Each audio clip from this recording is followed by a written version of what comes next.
Welcome to the Leadership in Law podcast with host Marilyn Jenkins. Cut through the noise, get actionable insights and inspiring stories delivered straight to your ears. Your ultimate podcast for navigating the ever-changing world of law firm ownership. In each episode, we dive deep into the critical topics that matter most to you, from unlocking explosive growth to building a thriving team. We connect you with successful firm leaders and industry experts who share their proven strategies and hard-won wisdom. So, whether you're a seasoned leader or just starting your journey as a law firm owner, the Leadership in Law podcast is here to equip you with the knowledge and tools you need to build a successful and fulfilling legal practice.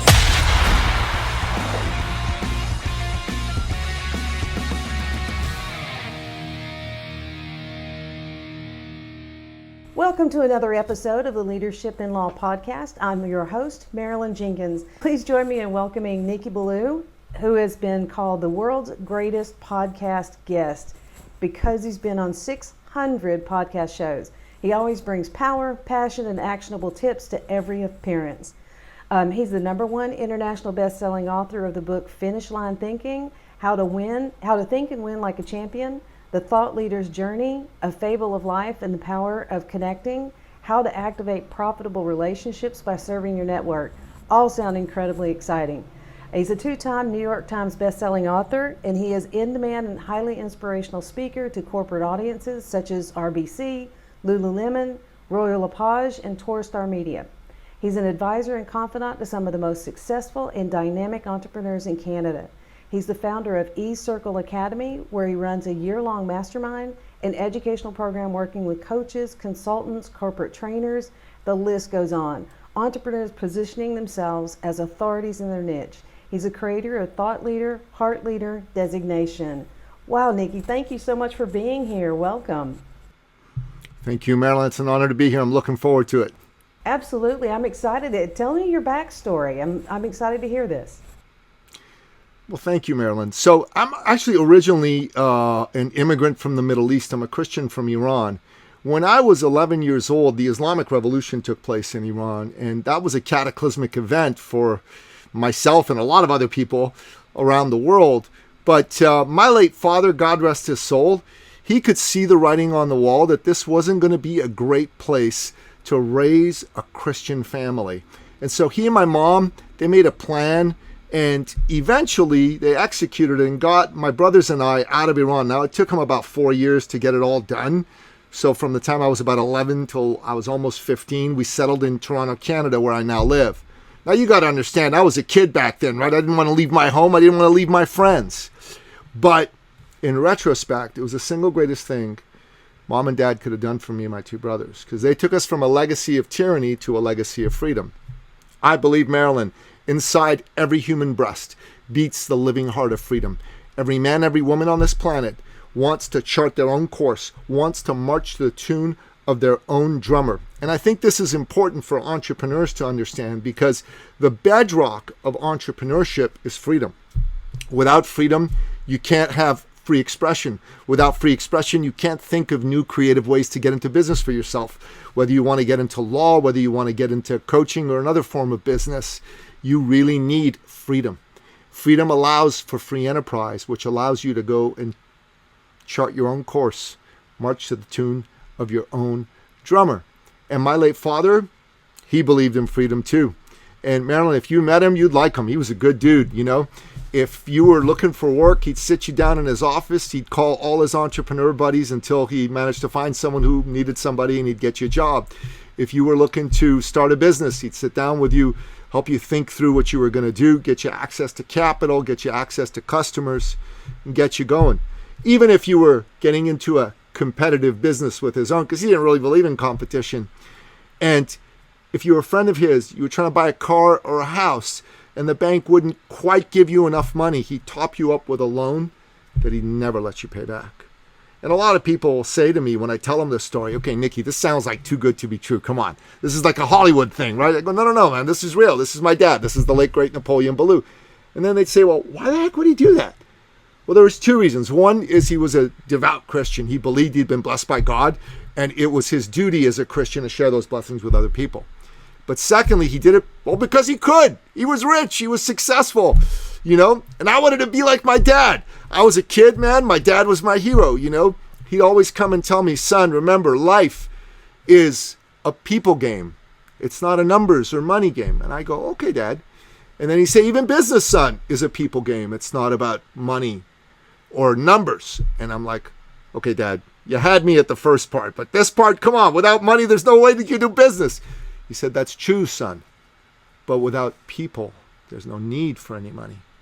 There's no need for any business, because all business is about solving problems for people for a profit. That's the purpose of business. You solve acute problems for amazing people, and you make an awesome profit. And that's the awe-inspiring purpose of every business. And my dad would come and tell me, Marilyn, he'd say, son, you need to believe in people.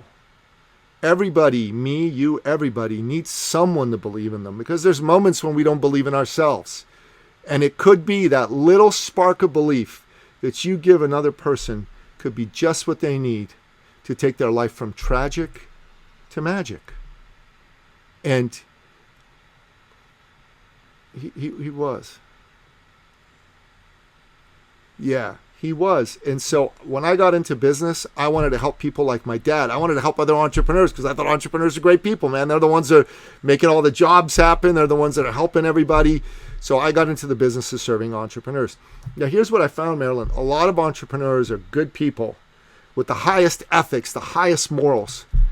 But their sales and marketing skills, well, to use a technical term, they stank. You know what I mean? They stank, right? Sure. So they were afraid of selling. They didn't want to pick up the phone or call somebody because they didn't want to be seen as pushy or salesy or reeking of commission breath when they walked into the room. You ever heard that technical phrase, commission breath, before? I have, yes. It's a good one, right? So, but you know what happened was they wouldn't go after business they should have gone after. And then some charlatan marketer would come in with the highest sales and marketing skills, but like really low morals and ethics. And they'd go scoop up the business, and they wouldn't care if they delivered. If they delivered, it was a happy accident, right? Everybody loses that way. The good person loses in business because they don't get the business. The client loses because, well, they don't get their problem solved. And even the charlatan loses because, the law of what goes around comes around. Well, that's a real thing. It's going to come and bite them in the butt at some point. And I saw this, and I realized that I could help people because, A, I believe in people, and B, I never looked at sales that way. I never looked at it as a bad thing. I thought sales is good, man. Sales is how you get to serve people. And in fact, I reframed sales as service, sales as love. Like, I'll only sell to you if I really like you. It's an act of love for me. If I don't like you, it's okay. You can go somewhere else as far as I'm concerned. You know what I mean? And that's a thing where we started to have really honest conversations with people about sales, because we told them, listen, if you're not selling, you don't have a business. You have a hobby. You have a hobby. And there's nothing wrong with hobbies, but don't pretend it's a business. If you want a business, you need to look yourself in the eye in the mirror. You need to put on your big boy or big girl pants and say, I need to get good at this. I need to become a master at this, because if I don't do that, I don't have a business. And that's what we've really helped a ton of people do, is really understand how to get really, really good at sales. And then we help them understand how to stand out, because in the world of business, you need to be different from the other fella, because if you're not, they're going to buy from the other fella. They're not going to buy from you. If you sound like everybody else, that's not a good thing. So we showed people how to be seen as the go-to authority in the space. So those are kind of like the two main ways that we've been going out and serving people, for the last almost a decade or so. And we love it. We love meeting really good people. We love meeting people that have big hearts and want to do the right thing. And we love seeing them succeed. We love showing them how to become, ethical at selling, ethical at marketing, but make no mistake about it, very also effective at selling and very effective at marketing. I love that. Just by reframing the whole thought process around selling, to being of service to someone else. If I agree with you wholeheartedly. If I don't like you, if it doesn't sound or feel like a good fit, it won't make any difference. That I don't want your business because you're not going to be happy. But reframing it, being of service, being going through business open-handed, sharing, and that sort of thing, I think is what makes a big difference in this world. So I noticed also that you have a way of adding $20,000 to $100,000 a year to a business. How is that something? Can you explain how that works? And I'm assuming it's how you do the sales. For sure. Well, let me give you a story. I think it'll illustrate it quite nicely. Okay. I think when you and I spoke off camera a few days ago, before we decided to do this podcast together, I briefly mentioned to you that I had worked with somebody who had been a high-level executive, like an executive vice president of a manufacturing company. His name was Carl Kramer. God rest his soul. He passed away from pancreatic cancer 2 summers ago around this time. But when I met Carl, he was a vibrant man of about 57. He'd been an executive vice president of a manufacturing concern. And he made good money. Like he was making $350,000 a year. But he was burnt out. Like Carl was working 50, 60 hours a week or more. And he's just like, I've had it. So he quit. He decided to become a business coach. And called himself your peak potentials business coach, which sounded really good, but didn't really say anything. And he came to me because he loved what he did. He loved his hours, but he only made about $70,000 a year. So he took an 80% haircut, leaving his job to go work for himself. So I said, okay, Carl, you obviously want to make more money. He says, yeah, I'd love it if I could just make the same amount of money I made back then, but not work as hard. I said, okay. So the first thing we looked at for him, and this is really important, is, well, who do you help? And he said, and I quote, I can help anybody with any business problem. And he was really proud of it. And I'm like, yeah, Carl, that's why you're only making $70,000 a year. He said, what do you mean? I said, you don't stand out. Nobody knows your point of difference, why they should work with you. He said, okay, how do we change that? I said, well, let's take a look at narrowing your focus from anybody with any business problem to a very specific group of people with a very specific business problem. So it took us a while. I'm not going to pretend this happened overnight because it took a few months, 2, 3, 4 months to really hone it. But what we finally came up with was Carl loved scaling. That was his thing. He was good at it. He understood how to help people scale. That was like the last thing he did at the manufacturing company, is he was helping them scale.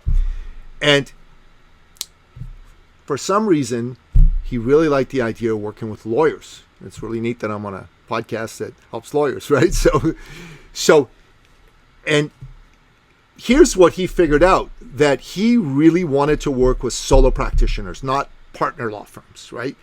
And he wanted to work with successful solo practitioners. So they had to be at least in and around the low 7-figure mark in their billings, right?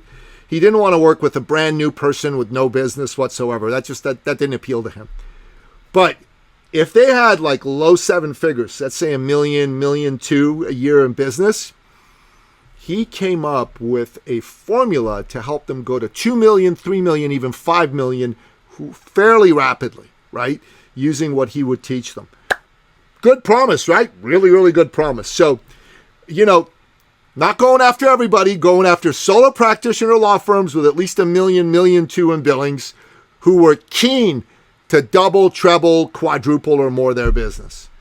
Anyways, long story short is, this positioning allowed him to attract a lot of these solo practitioner law firms to want to meet with him. And Carl was old school, right? He was 57 when he met me, and he was in his early 60s when he passed away. So he believed in the belly to belly. Like, he didn't do any of the Zoom he would just go meet you in person, and he was very persuasive, very engaging. And I'll tell you something. It took 3-4 months for us to get him to actually even come to this space. So for 3-4 months, he didn't really grow his business too much, a little bit. But month 4, boom, he popped.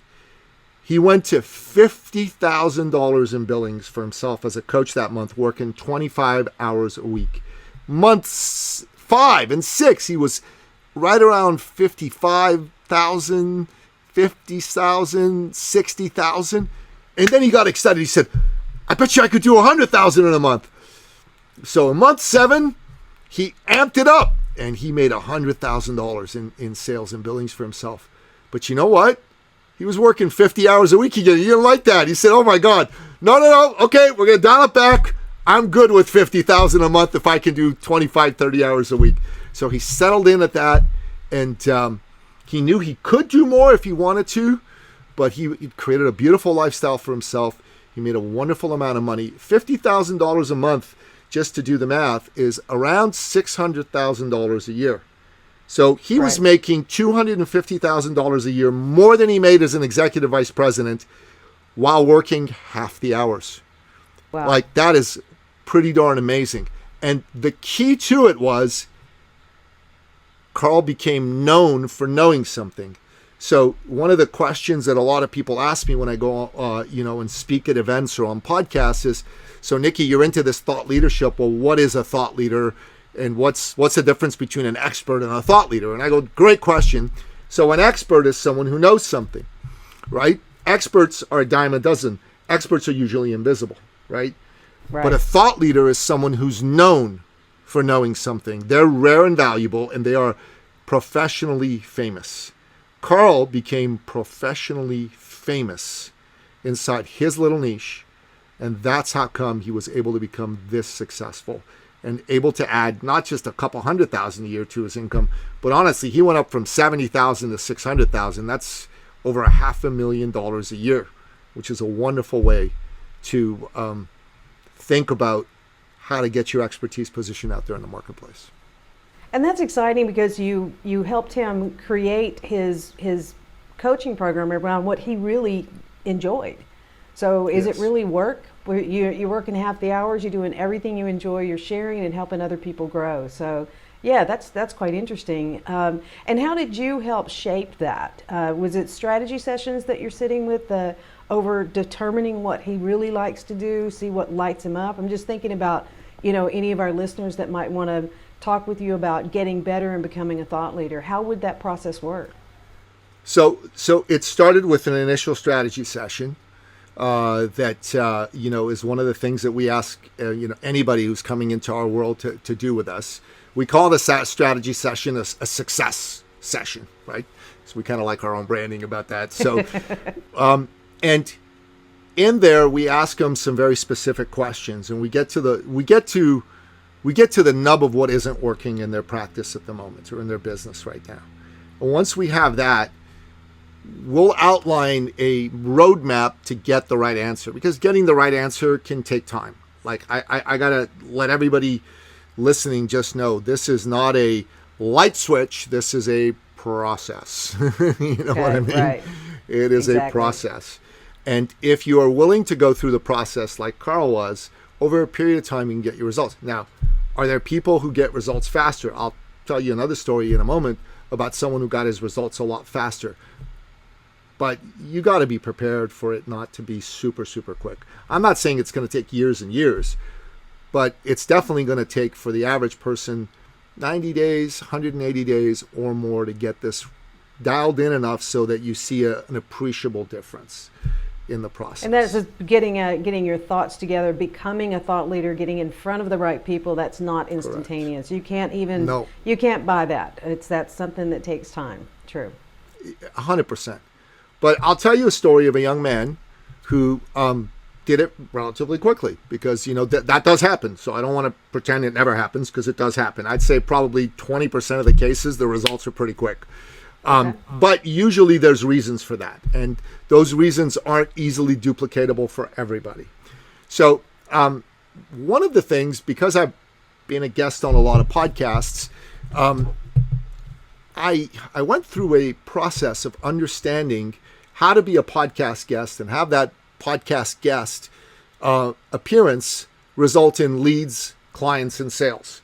So I call the whole process "get booked and get paid." Kind of like it. It's kind of catchy little phrase. It's got a ring to it. Yeah. In fact, myself and my mentor, we wrote a book with that title, and we teach a course with that title as well, a workshop. But here's what we did. We taught the workshop. I mean, I taught the first one on my own, And there was a few people in the workshop. And one of them was a 38-year-old at the time, 39-year-old fella from Belgium. And he was a coach who coaches you on how to create a garden. Of course, that is such an in-demand thing, right? I'm being a little facetious right now, but he loves it. He loves creating gardens and regenerative and sustainable farming, and that's his thing. And he's Belgian, and he has this lovely, thick Belgian accent, right? So English is not his first language. So his name is Mathieu Meheuse, but we call him Matthew Myhouse. Yeah. You know, just that's his nickname. He's just a fellow with high energy. So Matthew comes, does our program, and goes, I love it. I'm going to get on podcast. So he gets on a podcast. His first week, he gets on the show, and from utilizing what we taught him, he made a 3,000 euro sale, which is just under 4,000 US dollars, right? And he's all excited. And he said, okay, Nicky, this is amazing. And you know what? I think I want to come and be a part of your sales accountability program. I want to blow up my sales. So we got this accountability program. We called it 90K in 90 days, which is about adding $90,000 in additional sales to your business in the next 90 days. It's heavy duty on sales accountability. We get you, on the court, feet to the ground, get it going. You know what I'm saying? So Mathieu joined us. He's doing the podcast guesting. And one of the things I told him that if he wanted to make 90K in 90 days, he needed to redouble his efforts and speak to more people. It's incredible how so many people don't understand this, that sales involves having conversation with human beings. They're thinking posting on social media, they're going to come to me. No, maybe they will, but no, don't rely on that. You go to them. You be the person. You got to be the suitor, right? You got to be the suitor in this case. So Mathieu was all over it. He started to reach into his network. He started to go to past clients. He was going on podcasts. He got to speak at some events. And lo and behold, in 84 days, he made 120,000 euro in sales. Wow. 84 days. Now, remember, he sells how to create a garden. Marilyn, how to create a garden. Yeah, that's think about that. Pretty niche, isn't it? I mean, listen, do you wake up today going, I need a new garden? You don't, right? No, most people no. don't. But there's a way, if somebody can tie that to an emotional need or an emotional pain or an emotional want, that you can make that sale.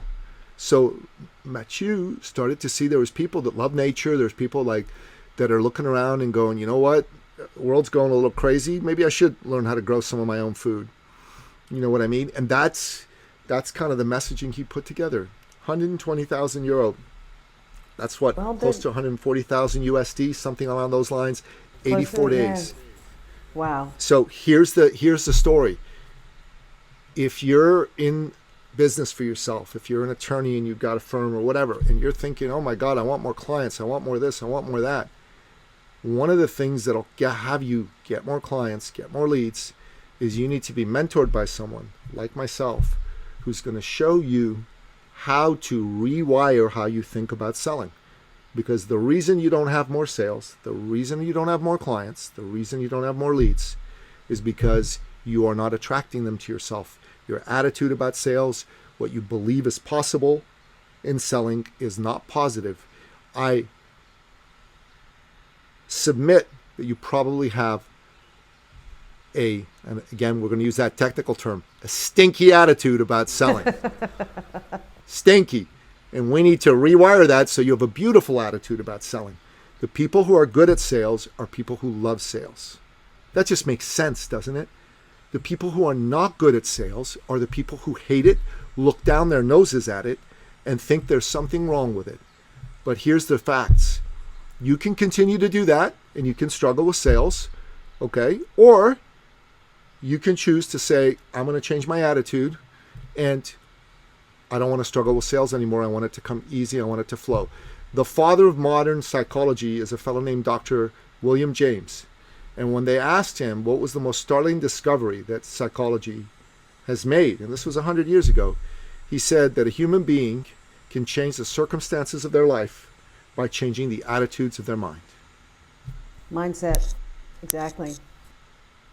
Very good. That's very interesting, and I love that. Even with gardening, he made that kind of money. And I guess that is kind of a thing going around. People growing food in their yard instead of grass. In some locations, it is an interesting hobby that a lot of people have, and so that's very interesting.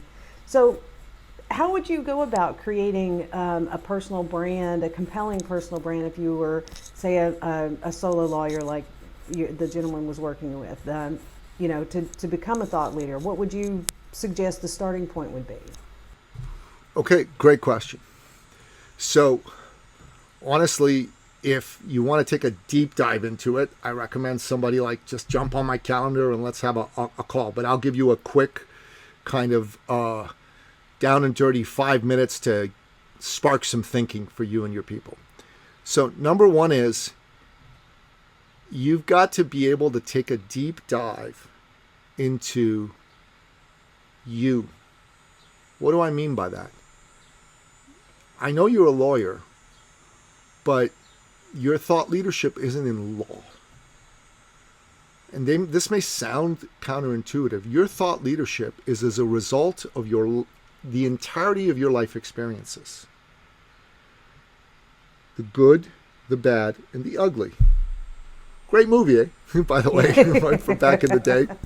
Back in the day, yes. But, you've got to be able to look at that and go, okay, what's my life? Well, I'm, say, 52 years old. I've been married. I've been divorced. I've had great career highs. I've had great career lows. We map it all out for you.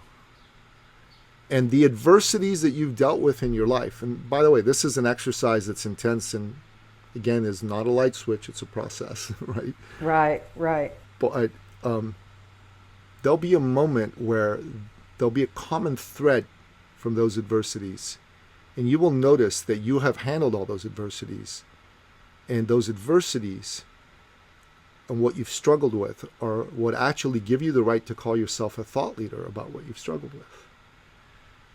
You think about this. It's what you've struggled with most deeply, Marilyn, that is the basis of your thought leadership. And your resiliency of pulling through that and coming back from the other side of it. You got it. It's very difficult to do this by yourself. I didn't do it by myself. I'm just telling you flat out. Well, it's like I've got a friend that says you can't see the whole picture if you're in the frame. So it does help to have another opinion. Beautifully put. Someone else, yeah. Yeah.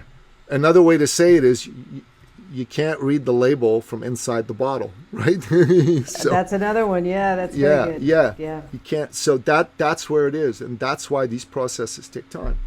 But I'll tell you a story of another individual inside of our work. So we had a wonderful lady. In fact, she's still a client of ours. She was a medical doctor, MD. And she was like, okay, what's my thought leadership? And she said, I'm good with injecting, Botox and things like that. I'm good with teaching people that. It took a bit of time, but we helped her see that really what she was really good at is she was meticulous. Like, she was from South Africa. Her father was an MD there, and he used to fly in a helicopter, in a turboprop plane, to remote areas to work with the villagers and bring healthcare to them, because there was no doctor for miles and miles and miles and miles around. And he had to be really, really good at details, and he had to be really, really good at making sure everything was done just so. And he brought his daughter with him at the time when she was a little girl and into her teens. So this is something she had to learn, is detail-oriented, understanding something to the nines. And so what this helped her see was she had a med spa of her own, and she was able to run it and make a lot of money from it. She started to see that there was a lot of people who had med spas who frankly didn't run them the way that she ran hers. They left millions of dollars on the table. Millions. 7 million, 10 million, 15 million. It's a lot of money. And so she said, okay, my thought leadership, it's not in med spas, but it's in helping to optimize how to run something properly. But I'm applying it to med spas. And the message we helped her put together is, you're leaving 7 to 15 million on the table. Would you like to recapture some of that? Good message, right? That's powerful. That's very powerful, yeah. So anyways, it took her a few months to get all this figured out. And I work with my better half, a wonderful woman named Teresa Dugwell. And so Teresa went with Dr. Dia, is her name, helped her set up an event in Toronto. She invited a dozen potential med spa owners to watch her presentation. 4 of them were really interested. 1 of them bought. But the one person who bought paid her $500,000 to consult with putting her med spa together. And then stage 2 was another $550,000. 32 days apart, she made $1,050,000. 32 days apart. Wow.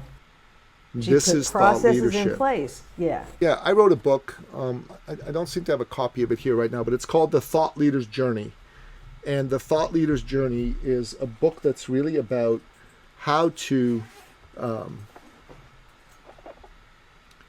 go through the process of creating a powerful thought leader brand. And it's available on Amazon.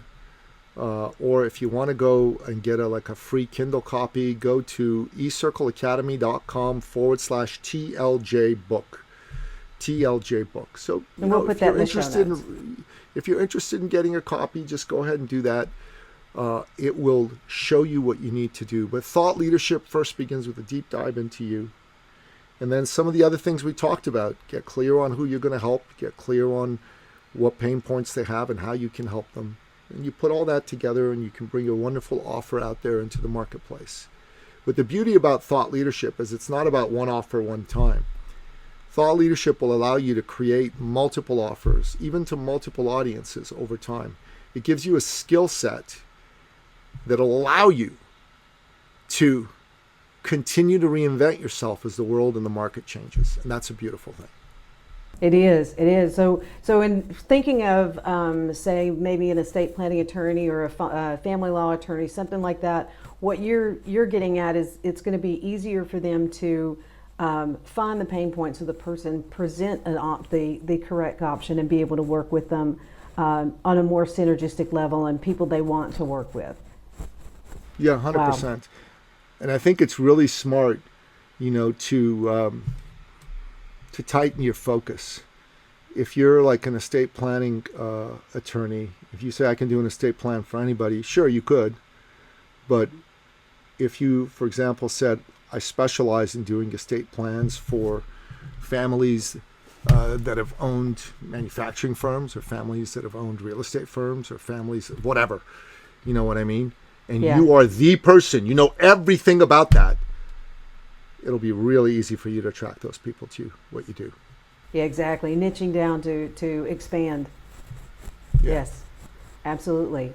Well, this has been really incredible. Lots of great information here. I love your books, and I'll definitely put links to your books in the show notes. So other than your books, is there a book that you would recommend to the audience? What helped you, and what are you reading now? Well, that's a great question. What am I reading now? At the moment, I'm actually reading some Cold War history. I'm reading a book called Strangers on a Bridge, which is about a spy exchange that happened between the United States and the Soviet Union in 1962. But some of the books that I've read recently that I think could be of interest to folks, one of them is called 10X is Better Than 2X, which is going after a bigger dream is better than going after a smaller dream. And I'm a huge fan of the late, great Og Mandino, who wrote The Greatest Salesman in the World, who wrote Mission Success. I think people should go and discover those books. They're still in print. Go to Amazon. I agree. Those are great books. Read them. They're awesome books. So where can our listeners learn more about you, connect with you, and learn more about you? Well, my name is unique. I'm the only Nicky Billou on the planet. So if you type in Nicky Billou, NICKY BILLOU on any social media platform, you can find me and just, friend me, follow me, whatever, and say, hey, I heard you on Marilyn's podcast, and I'll accept. And we can connect that way. If you are interested in having a success session, then get on my calendar. And the way to do that is go to eastcircleacademy.com/appointment. That sounds perfect. Well, I'm excited to see where this goes. It's a great story. I love the way that you help people really niche down and go after what they love to do, and in the same way, multiple ROI their income based on that. That's great. That is so Thank nice. you, Marilyn. Thank you so much for being here. This has been really exciting. So I'm just tickled to hear that, and I look forward to getting your book. I'm going to grab the Journey book as well. Awesome. Well, thank you so much for having me on the show. You're a great host. You asked fantastic questions. Thank you. Awesome. Thank you so much. Thanks for joining us on another episode of the Leadership in Law Podcast. Remember, you're not alone on this journey. There's a whole community of law firm owners out there facing similar challenges and striving for the same success. Head over to our website at lawmarketingzone.com. From there, connect with other listeners, access valuable resources, and stay up to date on the latest episodes. Don't forget to subscribe and leave us a review on your favorite podcast platform. Until next time, keep leading with vision and keep growing your firm.